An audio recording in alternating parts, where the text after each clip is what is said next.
ख़वातीन में बालों का गिरना, ये बताइए कि ये कितना कॉमन है और क्या ख़वातीन में भी हेयर ट्रांसप्लांट हो रहा है? जी ज़ुबैर साहब, आजकल फ़ीमेल में जो हेयर लॉस है वो बहुत ही ज़्यादा कॉमन है, बहुत ज़्यादा, बल्कि हम इनकाउंटर कर रहे हैं आजकल पेशेंट्स को। और मोस्टली फ़ीमेल्स का यही होता है कि भी हमारे बाल जो हैं वो बहुत ज़्यादा झड़ रहे हैं, पतले हो रहे हैं, गिर रहे हैं। It can be attributed to the diet we are having right now, के बहुत सी इस तरह की डाइट्स हैं जो ऑर्गेनिक नहीं है।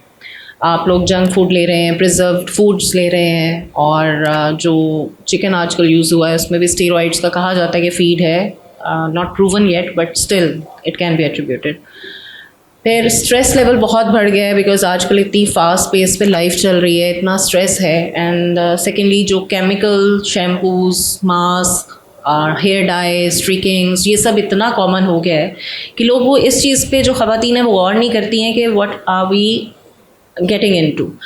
पार्लर्स में जा रही हैं आप, वहाँ पे अपने डाइज लगवा रही हैं, डिफरेंट कलर शेड्स ले रही हैं, बचपन से heat treatment, straightening, keratin, Xtenso, जो नाम लें आप। हर फीमेल, छोटी से छोटी बच्ची, आजकल 8 क्लास की जो बच्ची है, 8 ग्रेडर जो है, वो भी ये सब प्रोसीजर्स करा रही है। उसका रिज़ल्ट यही होता है कि जब आप इतने ज़्यादा केमिकल्स और अपने बालों को इतनी हीट देंगे तो उसके अंदर से जो मॉइस्चर लेवल है वो आहिस्ता आहिस्ता ख़त्म होता जाता है, बालों का बाहर से ख़त्म होना शुरू हो जाता है, थिनिंग शुरू हो जाती है। लेकिन जो बालों की मेन चीज़ होती है फॉलिकल का, जो आपका हेयर फॉलिकल है जो आपकी स्किन के अंदर है। अब दैट डिपेंड्स कि आप कौन कौन से केमिकल लगा रहे हैं। आप ऑयल्स के नाम पे इतनी चीज़ें मिल रही हैं, फलाना ऑयल लगा लें, हर किसी ने, every corner you find shop के, जी यहाँ से हमारा ये ऑयल ले लें, ये ऑर्गेनिक है, ये ऑर्गेनिक, यू डोंट नो उसमें क्या क्या डला हुआ है। अच्छा मैम, आपने डाइट का जिक्र किया, तो क्या ये जो आजकल हम जैसे पोल्ट्री है, चिकन है, या जितनी भी हम जो है वो पोल्ट्री की चीज़ें यूज़ कर रहे हैं, क्या इनका ख़वातीन के हार्मोनल डिस्टर्बेंस है जिसकी वजह से बाल लॉस हो रहे हैं, या ओवरऑल इस पे? जी बिल्कुल, बिकॉज आजकल फीमेल्स में PCOS, पॉलीसिस्टिक ओवेरियन सिंड्रोम जिसको कहा जाता है, वो भी बहुत कॉमन है। उसकी वजह से ये होता है कि जो आपकी हेयर, फीमेल की नॉर्मल हेयर ग्रोथ होनी चाहिए, जस्ट लाइक आपके स्कैल्प पे बाल हैं, वहाँ पे नहीं होंगे, लेकिन उन जगहों पे होंगे जहाँ पे मेल डिस्ट्रीब्यूशन होती है, लाइक बियर्ड एरिया है, आपके बाकी एरियाज़ में मूंछें जो आपकी आ जाती हैं, मतलब इस जगह पे, मुस्टैश एरिया पे, वहाँ पे हेयर ग्रोथ ज़्यादा होने लग जाती है। That is totally because of the hormonal imbalance, and that can be because of this जो डाइट हम ले रहे हैं। पोल्ट्री का बहुत ज़्यादा इसमें नाम आ रहा है कि जो हम लोग ब्रायलर चिकन ले रहे हैं उसकी डाइट में कुछ ऐसा डाला जाता है। ऑल्दो जो पोल्ट्री वाले हैं वो इस चीज़ को डिनाई करते हैं कि ऐसा डाइट में कुछ नहीं है, जस्ट एक आप कह लें हाइप क्रिएट की हुई उनके खिलाफ, ये प्रोपेगेंडा है उनके खिलाफ। तो we don't know as yet कि what is the reason, but definitely there is something going on which is leading to hormonal imbalance in female, and that too very badly. That is affecting not just hair but और बहुत सी चीज़ें हैं जो सारी की सारी effect हो रही हैं। उनमें हेयर भी है डेफिनेटली, कि हेयर लॉस होना शुरू हो जाता है। और फिर फीमेल अपनी लाइफ में वैसे भी एक यूजुअल, अगर आप फीमेल का फिजियोलॉजिकल सारा देखें तो वो बहुत से हार्मोनल चेंजेस उसके मंथली साइकिल के अंदर भी होते हैं जो नॉर्मल है। तो एक तो उसने उस सब से भी गुजरना है जो उसके नॉर्मल मंथली साइकिल में ऊपर नीचे हार्मोन्स आगे पीछे हो रहे होते हैं।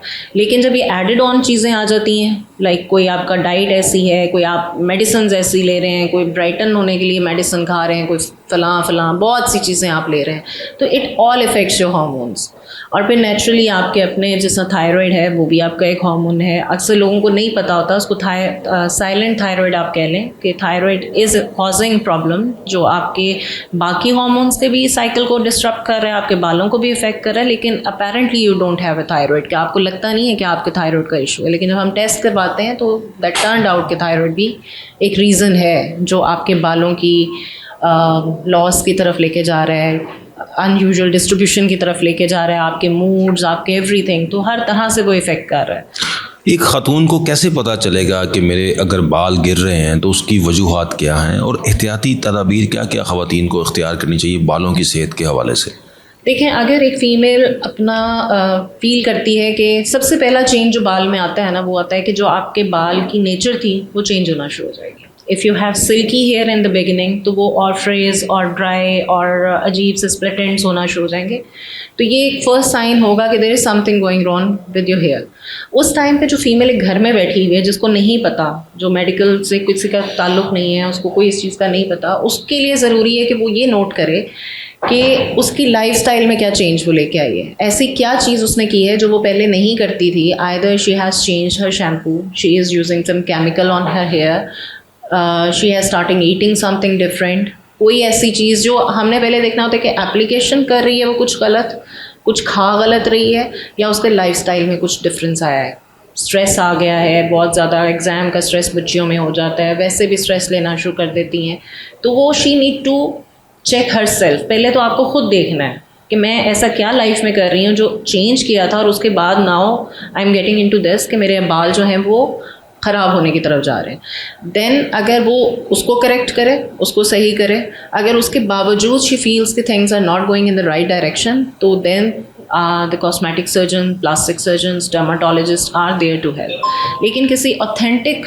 डॉक्टर के पास जाएँ who has a certain degree, who has specialization, जिसकी पूरी ट्रेनिंग उस चीज़ में हुई हुई है, बिकॉज आजकल हर जगह पे every corner you get a doctor, aesthetic physician के नाम से बैठे हुए हैं, कॉस्मेटिक डॉक्टर, कॉस्मेटोलॉजिस्ट, कुछ भी नाम लगा लेते हैं अपने साथ, but they don't have the certain degree. उनके पास ना जाए। वो अगर आप एक ऑथेंटिक डॉक्टर के पास जाएंगे वो फिर आपको इन्वेस्टिगेट करेगा। किसी भी चीज़ के अंदर दो रीजंस होते हैं, external factors and your internal factors. External factors आप खुद भी असेस कर सकते हैं कि मैं क्या क्या चेंज आई है या मेरी लाइफ में और क्या। इंटरनल फैक्टर्स के लिए you need to go to doctor, वो जो आपकी हिस्ट्री लेगा, आपको एग्जामिन करेगा, फिर वो आपको इन्वेस्टिगेशंस कुछ बताएंगे। उन इन्वेस्टिगेशंस के through we got to know कि what is the root cause, पीछे क्या चल क्या रहा है, अंदर बॉडी के क्या चल। अब एक्चुअली प्रॉब्लम ये हुई है कि जब से एस्थेटिक्स इन हुआ है ज़्यादा पाकिस्तान में, तो एक तो बहुत सारे लोग जो कि स्किन स्पेशलिस्ट नहीं हैं वो भी एस्थेटिशियन बन गए हैं, और जो कॉमन पीपल हैं, हमारे जो आम लोग हैं, वो ये समझ रहे हैं कि जो एस्थेटिक क्लिनिक्स हैं ये शायद स्किन स्पेशलिस्ट लोग हैं। तो एक तो लोगों को ये समझना चाहिए कि हर एस्थेटिक क्लिनिक पे जो डॉक्टर बैठा हुआ है वो स्किन स्पेशलिस्ट नहीं है। मैडम अब ये जो ट्रेंड्स हैं नए, इनमें ख़वातीन में हेयर ट्रांसप्लांट बहुत कॉमन हो गया, तो क्या आप लोग कर रहे हैं हेयर ट्रांसप्लांट, और ये कितना ख़वातीन में कितना ये इजी है या इसमें क्या क्या प्रॉब्लम्स आ रही हैं? देखिए हेयर ट्रांसप्लांट, इसमें आप ज़ुबैर साहब जो चीज़ है ना देखने वाली वो ये है कि आपका कौन सी स्टेज का हेयर फॉल है। अगर आपका हेयर लॉस है तो we stage it in 3 to 4 stages, जिससे हमें आइडिया होता है कि स्टेज 1 है, 2 है, 3 है, और हर स्टेज का अकॉर्डिंगली उसकी ट्रीटमेंट है। जो स्टेज 3 है जिसके अंदर आपकी बालों की जो हेयर लाइन है, जो ये मेरी हेयर लाइन है, ये पीछे चली जाती है जहाँ जो मेरी नॉर्मल हेयर लाइन थी, उससे मुझे लग रहा है मेरा माथा बड़ा होता जा रहा है, मेरे बाल पीछे जाते जा रहे हैं, मेरी ये जो पीक्स हैं ये ज़्यादा प्रोमिनेंट हो रही हैं, डीप हो रही हैं, तो इसका मतलब है कि आपकी रिसीडिंग स्टार्ट हो गई है। अब वो receding to such an extent है कि आप जब पोनी करते हैं या आप बाल बांधते हैं तो आप बड़ा ऑब्वियस नज़र आता है, या आप दुपट्टा लेने वाले हैं तो भी आपको पता चलता है कि भी बाल बहुत पीछे हैं। वो वाली स्टेज वो है, या फिर आपका कोई वाकई वर्टेक्स का एरिया या कोई भी ऐसा एरिया आपके स्कैल्प का जहाँ पे पैच नज़र आने लग जाता है, hairless patch, that is the point कि जहाँ पे hair transplant is the solution. कोई PRP, कोई मीज़ोथेरेपी, एक्सोसोम, स्टेम सेल्स, ये उसको नहीं फ़ायदा देंगे until unless you get the hair transplant. Hair transplant फिर उस वक्त उस डॉक्टर का काम है जिसके पास आप जाएंगे, जिस स्पेशलिस्ट के पास, कि वो देखे कि उसने कैसे उसको डिज़ाइन करना है। आपकी पुरानी पिक्चर मंगवाई जाती है, देखी जाती है कि आपकी पहले हेयर लाइन कैसी थी, आप उसी हेयर लाइन पे रहना चाहते हैं या और उसको आगे लाना चाहते हैं। कुछ लोगों के नेचुरली माथा बड़ा होता है और वो चाहते हैं कि नहीं अब ज़्यादा हमें डेंस बाल चाहिए एंड ऑल दैट। उसमें हम फिर पेशेंट के साथ बैठ के काउंसलिंग करते हैं, उनके साथ डिसाइड की जाती है। आप इसको भी प्रॉपर यही कह लेंगे, ये भी एक तरह की डिज़ाइनिंग है, that you have to design hair line, you have to design your hair, क्योंकि आपने जो भी बाल लेना है वो कहाँ कहाँ लगाना है, दैट इज़ अनदर फैक्टर कि जो डिस्कस करते हैं। और उस जहाँ पे आपके बिल्कुल हेयर लॉस हो गया, ख़त्म हो गया है, जहाँ पे फॉलिकल भी नहीं बचा है ना, वहाँ पे हमें नया फॉलिकल डालना पड़ता है, यानी नया पौधा लगाना पड़ता है। वो बाल भी आप ही की स्कैल्प से लिए जाते हैं, जो पेशेंट है उसी की बैक ऑफ द स्कैल्प से लिए जाते हैं। फीमेल्स में ये प्रिविलेज होता है कि फ़ीमेल के बाल लंबे होते हैं, मोस्टली कम ही फीमेल्स हैं जिन्होंने छोटे बाल रखे होते हैं। तो उसमें ये होता है कि जब हम पीछे के एक स्पेसिफिक एरिया से बाल ले लेते हैं तो जो आगे वाले बाल हैं वो कवर कर देते हैं, तो उनका पता ही नहीं चलता कि कौन सा डोनर एरिया था। या जैसे मर्द जो हैं वो बेचारे वो कैप पहन के और वो सारा कुछ लेके फिर होते हैं, लेकिन फीमेल्स में दे हैव दिस प्रिविलेज कि इवन जब आगे हमने किया है तो वो आगे वाले बालों से भी अपना वो छुपा लेती हैं, जहाँ पे उनके हमने रेसिपिएंट एरिया जिसको हम कहते हैं, जहाँ पे बाल लगे हुए हैं, Males लिहाजा को थोड़ा सा खवातीन में करना तो पड़ता पता भी नहीं चलता कि ट्रांसप्लांट हाँ हो रहा जी। है, लिहाजा खवातीन और को खवातीन में इतना एक्सटेंसिव हेयर ट्रांसप्लांट की ज़रूरत भी नहीं पड़ती। लेकिन hair transplant is a solution in females too, क्योंकि जब मैं अपनी किसी फीमेल पेशेंट को कहूँगी आप हेयर ट्रांसप्लांट करा लेना, तो वो एकदम हो जाती है सरप्राइज के कि यार हम भी कराएंगे, हाँ फीमेल के जी। अंदर हमारा भी होगा, हमारे तो ऐसे नहीं, हम तो गंजे नहीं है।